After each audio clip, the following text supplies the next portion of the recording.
Hey, what's up, YouTube? Well, thanks for pressing whatever button you pressed that led you here. This is T and welcome to Afro Polymath. So this is Afro Timeline Events and this is the fourth episode that is focused on 9 Southern African countries and their history.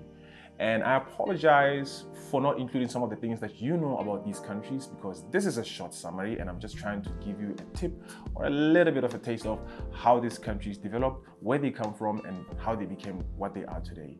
So without wasting any time, before I forget, English is not my first language, so excuse my French.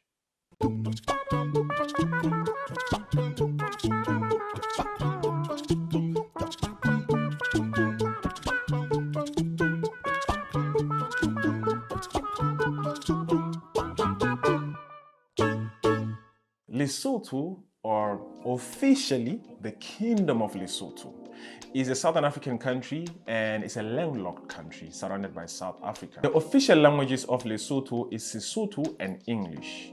And the name Lesotho loosely translates to land of those who speak Sesotho, just as much as Botswana is named land of those who speak Setswana. It is a very mountainous country in the Maloti Mountains, which contain the highest mountains in Southern Africa. If you could see them even now, they're very cold. This is why Lesotho experiences more cold temperatures than most of what we have in South Africa. And this is why in Lesotho, there's quite a lot of snow as well during winter seasons. The capital of Lesotho is Maseru, which is also the largest city in Lesotho. Just like South Africa and Botswana, the original inhabitants of Lesotho were the San people. Examples of their rock art is seen all around Lesotho and in caves that are also outside Lesotho into South Africa. Now, just like Botswana, Lesotho was a British protectorate. It used to be called Basotholand. And before that, it was just a small clan or a village led by King Moshoeshoe I. It was protected by the British against pretty much all its enemies, just the same as Botswana, as I explained on the previous video.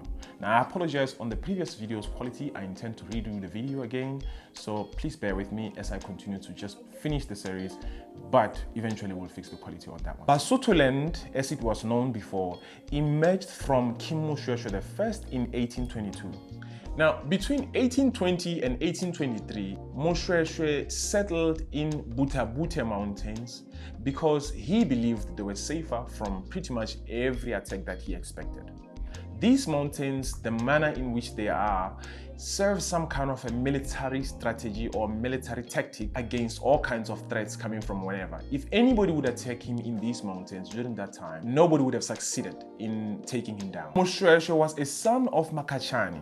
Makachane was a minor chief of the Mokoteli lineage. Back in the days in our history, long before white men came here, whenever a father had sons and the father passed away, if there's some kind of agreement between who's next in line, usually what would happen is whoever decides I'm the one who's next in line would have threats coming from left, right, and center until they're either eliminated or each brother or everyone who has the right to the throne would take their own path to start their own kingdom. Mind you, there were hundreds, if not thousands, of clans long before white men came here. Just as much as Zulus today formed from Shaka Zulu. Before Shaka Zulu was born, there were other people as well. They were speaking the same language, if not slightly different as Zulus today. If white men didn't have his way, Zulus would also have their own nation or their own country today, which is known as KZN or KwaZulu-Natal. If you look at Botswana, Basotho, and Bapedi, their language is similar and it clearly shows you, as records would prove it, going backwards, we come from the same root as much as everybody else as well.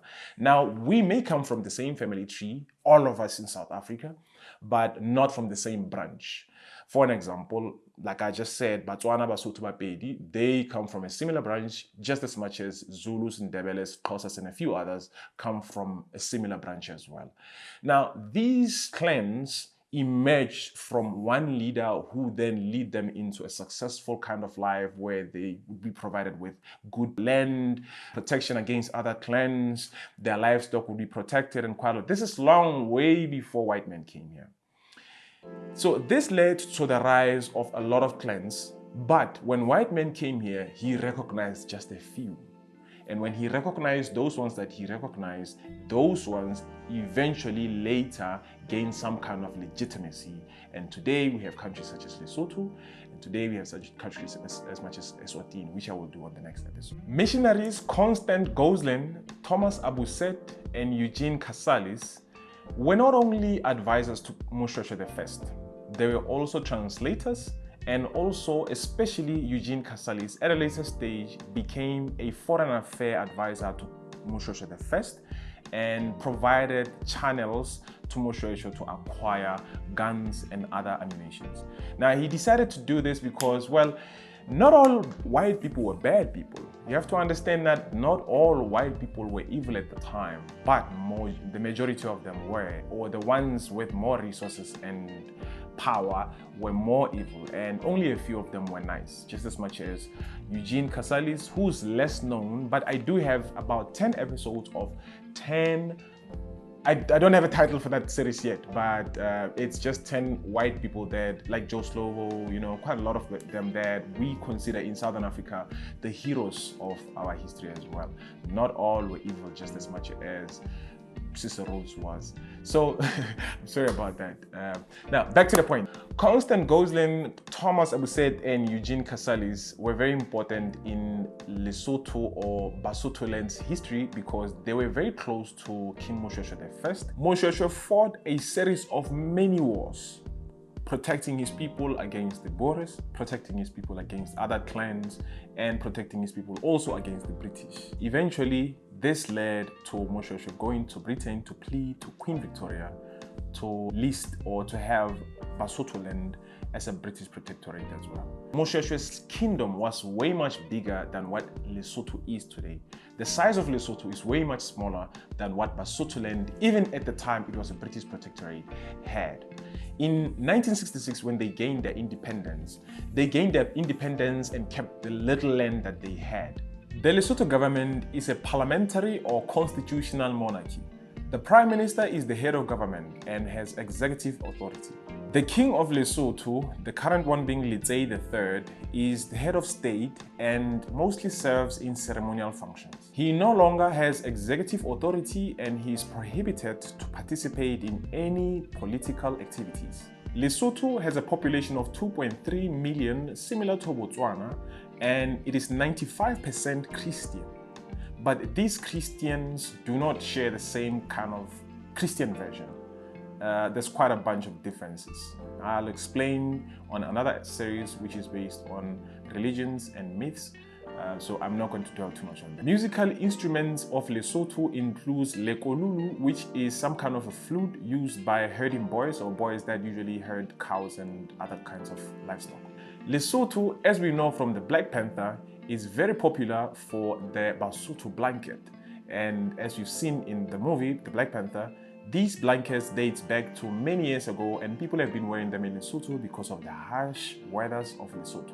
So as you've seen in The Black Panther, the Basotho blanket is very popular and it's been, well, everybody's capitalizing on it anymore. I've seen backpacks, I've seen jerseys, I've seen jackets, I've seen pretty much everything. But yeah, it's amazing because, well, it's nice to see some of our culture spreading like viruses out there. But yeah, without wasting any more time, I'm sorry to make this video very short. The whole point is not to make it the same as the first two ones because it was very long to add everything. And I apologize for those who are going to slaughter me for not including some of the things they know about such countries. I only could say whatever I could say in a short period of time, and I hope you don't execute me for that. In any case, stick around for more parts about some of these regions. Stick around for more parts about some of these individuals in Southern African history because I not only touch on countries, I'm going to do videos on companies, oldest companies with shady history that I think you might find very fascinating.